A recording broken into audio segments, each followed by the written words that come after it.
In this video, I would like to refresh or recall what I have been presented in the video, which is one of the most popular video in this channel. It is about how Malaysian can get really high passport ranking in amongst all the countries in the world. And there is one comment in the video that mentioned that why is Algerian biometric passport one of the least powerful? It is secure enough and hard to forge like Malaysian biometric passport. Thank you for the comment, and I would like to refresh what I said in that video. And the points is just the same. There are 6 points of all, so just being refreshed and recall one by one. Because in the video I say why Malaysian has a really high passport ranking, and in this video I will comment why some countries have a low passport ranking.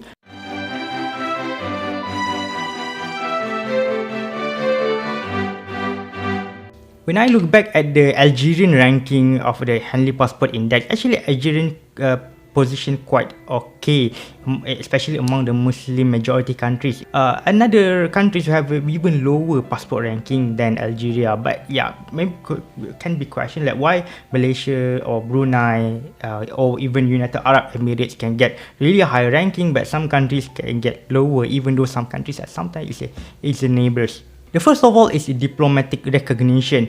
In order to have a good passport ranking, the diplomatic recognition is a must. A country that has been recognized as equals and as a sovereign with the other countries is actually the most important factor in the passport recognition, because some of the countries that have a limited recognition or no recognition at all, and the status of the existence of the country is disputed, even like being occupied by other countries, so the status or even claimed by another sovereign country, so the status is being questionable or even limited. Some countries recognize it as equal, some countries didn't don't. For example, the easiest one, Palestine, and even some of the limited recognized country, for example, Turkish Republic of Northern Cyprus, countries that exist after the conflict, for example, like Kosovo, for example, limited recognition.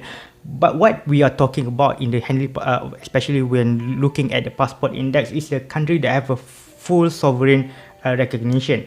And since almost all of the sovereign countries in the world have a UN membership, joined the United Nations, have a UN membership, so the diplomatic recognition is not really an issue. But maybe the next point will be like why the country's passport get the lower ranking than the others.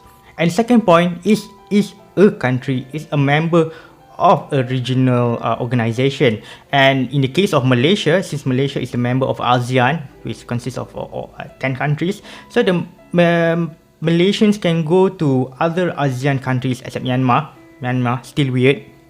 Malaysian can go freely to other ASEAN countries visa free, for example to go to Cambodia or Laos. Other countries, especially non-ASEAN, they need to apply for a visa or visa on arrival and pay about $30. For the ASEAN passport holders, they can enter Cambodia and Laos visa free with no payment at all. Looking back at some of the countries that have like a regional membership that still have a low passport ranking, it need to look back. Is it the regional organization has like a strength or has like a pursuant to all the members to encourage visa-free movement or even no passport movement? For example, European Union has like freedom of movement, not even need a passport or even ID to move between one another. For example, and also the South American countries, they have like membership of some the regional, for example, Mercosur, which means like the South American countries. Residents and citizens, they can move around with just the national ID, not even need the passport at all. Which else? Regional membership, GCC, Gulf countries cooperation, they can move to each other without even need a passport. They just need an ID. And also the East African Economic Community, which means that the country, for example, the country of Kenya, Uganda, and Tanzania, they can move to each other's country without even apply for a visa, which means they're visa free. And looking back to Algeria is a member of the Arab League, which is Arab League didn't endorse the visa-free movement clearly at all, and just look at between the Arab countries, even among the Arab countries and even Muslim majority countries still need a visa for some reasons. Apply for a visa, go to the embassy and pay some money, and who knows that you can get a visa, because visa is not really like a must. It is a privilege. It is up to the embassy staff or the ambassador to whether to give the visa or not, but they will take your money for sure. And also, Algeria is a member of some of the dialogue communities, for example, Euromed, and also membership of the Arab Maghreb Union, which is a country together with Morocco and Mauritania and Tunisia. And the problem is the strained relation between Algeria and Morocco is kind of need to look at point number 1, which is kind of restrained. And number 3, since Algerian passport is a biometric passport in all of the current passport issuance, so that the security of the passport is not an issue. However, and even in Iranian passport, they also the Iranian passport also have a biometric passport for all issuance, and even Iranian passport ranked lower, far lower than Algerian passport. And in the lowest ranking, together with Iranian passport, for example, Afghan and also Somalian passport, they are not issued a biometric passport. And the reason why not all countries issue biometric passports is because of the many, especially the cost, because to produce one biometric passport is actually higher than the normal passport. And also, there's only a few companies in the world can issue the biometric passport securely and confidently, and often these countries are located in Europe. And for example, like Afghanistan, why they want to bother to use the infidels technology? And number 4 is the domestic security. Algeria is generally a safe country, especially in the north, but in the south probably is quite fragile, because it's bordered with Mali, it's bordered with Libya. This is a country that has been faced some of the insecurities and instability in the recent years. And even some of the countries that face a domestic security, for example, you may say United States, but United States have a gun violence. They have a mass shooting, but still have a better passport ranking. What I mean is that even though United States have like a mass shooting, they often not targeting foreigners, and for like the kind of domestic security that makes people from from the abroad makes like kind of a turn away, for example. And looking at the bottom rank of the passport index, actually lower than Algeria, we can see and understand why. The kidnapping, the targeting of especially the member of not only the foreign tourists, even the journalists, and also the member of international organization, for example, United Nations or the Red Cross, to assist the people, especially in the country in the bottom rank of the passport index often have a humanitarian crisis, for example, a hunger and lack of education. And number 5 is economic status. Algeria is looking okay as an upper middle income country, and like the same bracket such like Malaysia, Kazakhstan, what else country, upper middle income, Thailand, and also neighboring Morocco. Actually, the GDP per capita of Morocco is even lower than Algeria, but somehow Morocco get the higher passport ranking.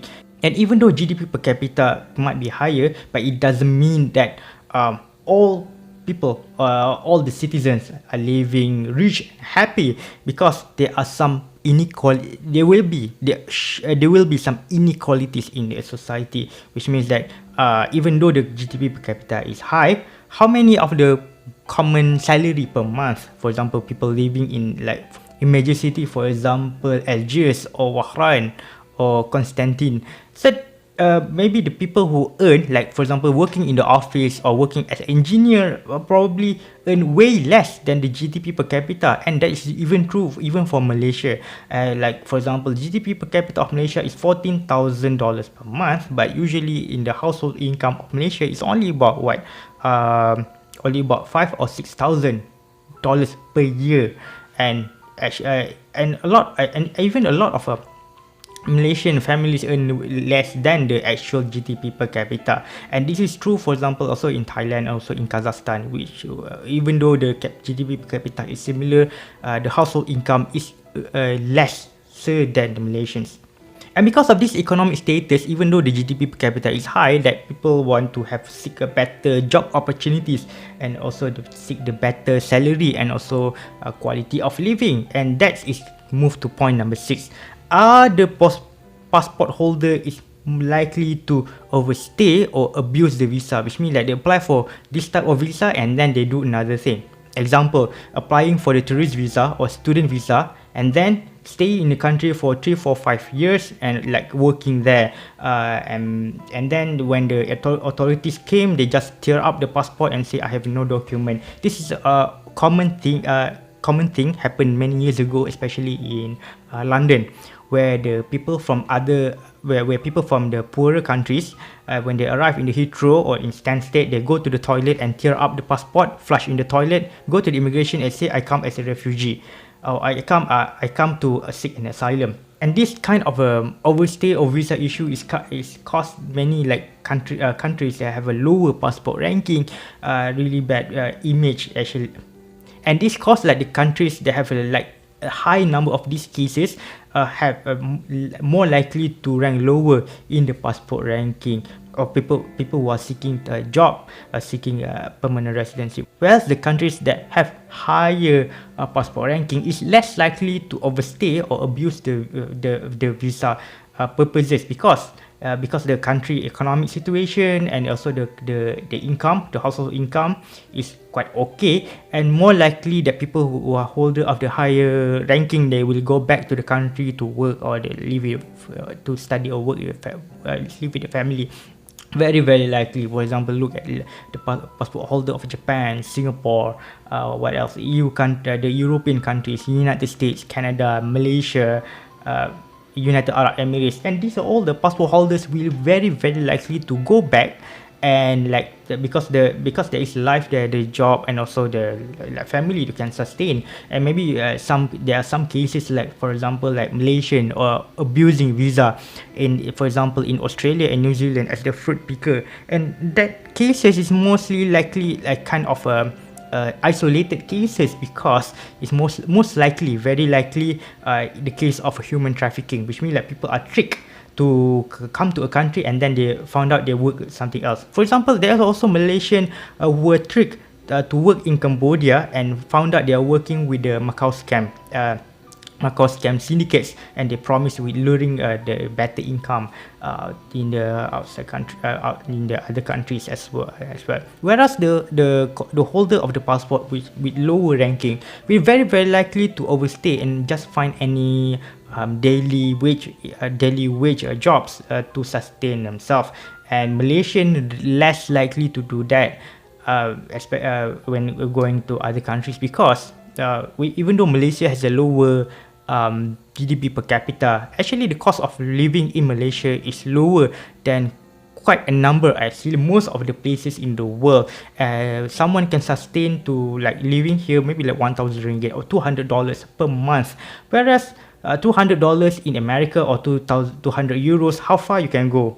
And especially after the migrant crisis in the Mediterranean in the year 2015, the European Union countries also highly control the sea borders and highly skeptical of even the citizens of the northern African countries to come easily to European Union. And looking up to the Algerian passport holder, you can say that if Algerian passport holders go to France, for example, the holders likely to stay to find jobs, or you will come back to Algeria. You can ask your question of your own. For Malaysian, maybe Malaysia will go to the UK or what. But as the job prospect in United Kingdom is even lesser than Malaysia, so Malaysian will probably very likely to come back because of the job opportunities and also the high living cost in United Kingdom. 1 cup of tea in London, you can buy 6 or 7 cups, same in Kuala Lumpur. Hopefully this video will clear the question and also the cloudy and foggy situation why the countries with the low passport ranking, even though countries like Iran have the biometric passport rank lower than the others. And as a final note, maybe a few of you will be asking why Muslim majority countries rank lower than the countries that above, like mostly a non-Muslim majority. The question is very simple. Those countries and the organization that countries join encourage or endorse visa-free movement. Quite a number of regional organizations in Middle East, for example, Arab League, didn't endorse at all. And some of the organization, because the coherency and also the bond between the country are so weak, it's very likely that the endorsement of the visa-free movement isn't there at all. And look at the Muslim majority countries which has higher passport ranking. For example, Malaysia is a member of ASEAN, which endorse visa-free movement for encouraging tourism, study, business and trade. And Malaysia is also a member of Commonwealth, which means that the countries former British colonies are promised a visa-free as well, even to the United Kingdom and also some of the middle Pacific island countries as well. So that's why Malaysia has a really good high passport ranking. And also the countries, for example, with the good economic ranking, for example Brunei and also UAE. UAE is a former British protectorate, and also Brunei is a member of ASEAN and also Commonwealth countries. So it explains why Malaysia, Brunei and also UAE rank higher than most of the Muslim majority countries. And looking at the Europe, the ranking passport is better because they endorse the visa-free movement or no document at all. Just go to between Germany, France, Belgium, Poland, Spain, Portugal at ease without nothing. You just simply go there, drive or take a train, flight or walk. Whereas between the Arab countries, between the Muslim majority countries, how many documents do you need?